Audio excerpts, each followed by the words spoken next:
নমস্কার দর্শক বন্ধুরা, মুক্তিবাণী চ্যানেলে আপনাদের সবাইকে স্বাগত জানাই। জন্ম আছে মানেই মৃত্যু আছে। এই পৃথিবীতে যে এসেছে তাকে একদিন না একদিন চলে যেতেই হবে, কিন্তু মৃত্যুর সঙ্গে জড়িয়ে আছে অসংখ্য রহস্য, আচার এবং বিশ্বাস। আপনারা নিশ্চয়ই লক্ষ্য করেছেন, বহু পরিবারে আজও নারীদের শ্মশানে যেতে দেওয়া হয় না। অনেকেই বলেন এটি ধর্মের নিয়ম, আবার কেউ বলেন এটি শুধু সামাজিক প্রথা। কিন্তু আসল সত্য কি? গরুড় পুরাণে কি সত্যি নারীদের শ্মশানে যাওয়া নিষিদ্ধ বলা হয়েছে? যমরাজ বা ভগবান বিষ্ণু এ বিষয়ে কি বলেছে? আজকের ভিডিওতে আমরা জানব গরুড় পুরাণ, প্রাচীন শাস্ত্রীয় বিশ্বাস এবং প্রচলিত আধ্যাত্মিক ধারণার আলোকে এই রহস্যময় বিষয়ের উত্তর।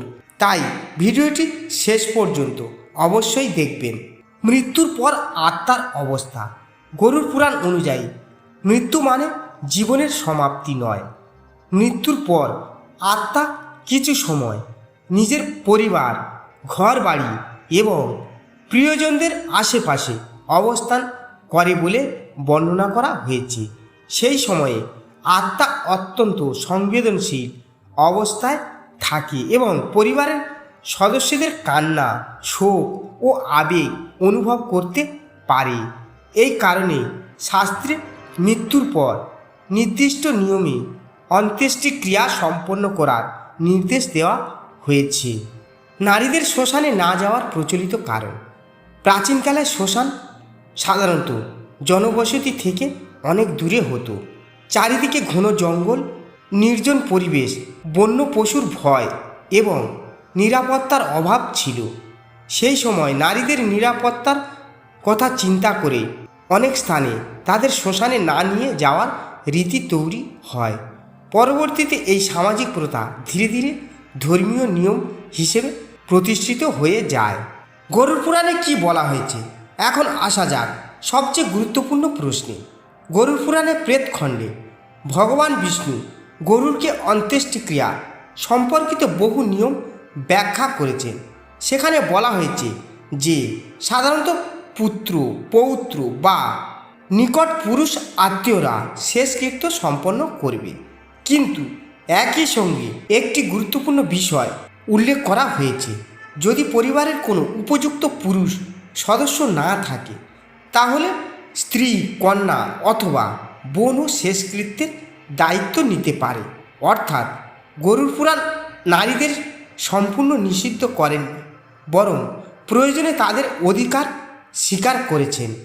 এই তত্ত্ব আমাদের কাছেই বিস্ময়কর, কারণ অধিকাংশ মানুষ মনে করেন শাস্ত্র নারীদের একেবারেই অনুমতি দেয় না, কিন্তু গরুড় পুরাণের বর্ণনা ভিন্ন কথা বলে। তাহলে নারীদের শ্মশানে যাওয়ার নিষিদ্ধ বলা হয় কেন? প্রাচীন আধ্যাত্মিক বিশ্বাস অনুসারে শ্মশানকে অত্যন্ত শক্তিশালী এবং সূক্ষ্ম শক্তির স্থান মনে করা হয়। গরুড় পুরাণে বিভিন্ন ব্যাখ্যায় এবং লোকবিশ্বাসে বলা হয় শ্মশানে প্রেতাত্মা ও অশরীরী শক্তির বিচরণ থাকতে পারে। বিশেষ করে যারা সদ্য দেহ ত্যাগ করেছে তাদের আত্মা কিছু সময় বিভ্রান্ত অবস্থায় থাকে। তাই অনেক গুরু এবং আচার্য মনে করেন কোমল হৃদয়ের মানুষদের, বিশেষত নারীদের এবং শিশুদের শ্মশান থেকে দূরে রাখা উচিত। এটি মূলত সুরক্ষা এবং মানসিক স্থিতির জন্য প্রচলিত একটি ধারণা ছিল। যমরাজের বিচার এবং শ্মশানের গুরুত্ব। গরুড় পুরাণে যমলোকের বিশদ বর্ণনা পাওয়া যায়, যেখানে বলা হয়েছে মৃত্যুর পর আত্মাকে নিজের কর্মের হিসাব দিতে হয়। যমরাজ কারোর প্রতি পক্ষপাত করেন না, তিনি কেবল কর্মফল অনুযায়ী বিচার করেন। যে ব্যক্তি ধর্ম, সত্য, দয়া এবং সৎকর্মের পথে চলেছে তার জন্য পথ সহজ হয়, আর যে ব্যক্তি পাপ, প্রতারণা এবং অন্যায় করেছে তার জন্য পথ কঠিন হয়ে ওঠে। এই কারণেই শ্মশানকে শুধু দেহদায়ের স্থান নয়, বরং জীবনের অনিত্যতার শিক্ষা দেওয়ার স্থান হিসেবে দেখা হয়। নারীদের কান্না নিয়ে প্রচলিত বিশ্বাস, অনেক জায়গায় বলা হয় নারীরা বেশি আবেগপ্রবণ হওয়ায় তাদের শ্মশানে যেতে দেওয়া হয় না।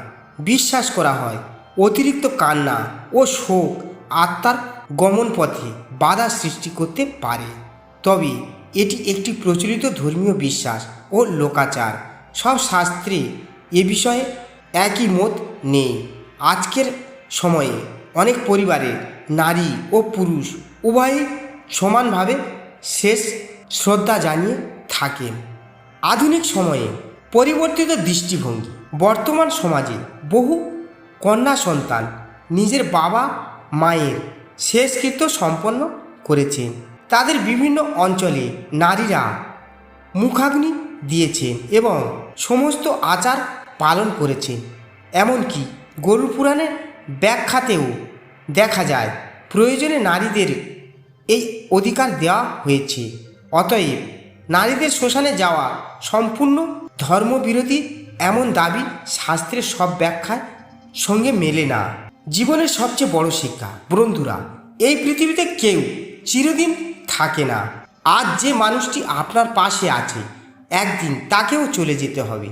তাই অহংকার নয়, ভালোবাসা দিন, ঘৃণা নয়, ক্ষমা করতে শিখুন। কারণ মৃত্যুর পরে আমাদের সঙ্গে যাবে না ধন সম্পদ, বাড়ি গাড়ি কিংবা ক্ষমতা, সঙ্গে যাবে শুধুমাত্র আমাদের কর্ম। যমরাজের দরবারে পরিচয় হবে না ধনীর, হবে না গরিবের, সেখানে পরিচয় হবে কেবল কর্মের। তাহলে বন্ধুরা, আজ আমরা জানলাম নারীদের শ্মশানে না যাওয়ার প্রথা মূলত সামাজিক ও ঐতিহাসিক কারণ থেকে এসেছে। গরুড় পুরাণে প্রয়োজনে স্ত্রী, কন্যা ও বোনকে শেষকৃত্যের অধিকার দেওয়া হয়েছে। শ্মশানকে আধ্যাত্মিকভাবে শক্তিশালী স্থান মনে করা হলেও নারীদের সম্পূর্ণ নিষিদ্ধ বলা হয়নি। যমরাজ মানুষের কর্ম অনুযায়ী বিচার করেন, লিঙ্গ অনুযায়ী নয়। যদি ভিডিওটি ভালো লেগে থাকে তাহলে ভিডিওটি লাইক করুন, মুক্তিবাণী চ্যানেলটিকে সাবস্ক্রাইব করুন এবং বেল আইকনটি চাপতে ভুলবেন না। আবার দেখা হবে নতুন একটি আধ্যাত্মিক ভিডিওতে। হরে কৃষ্ণ, রাধে রাধে।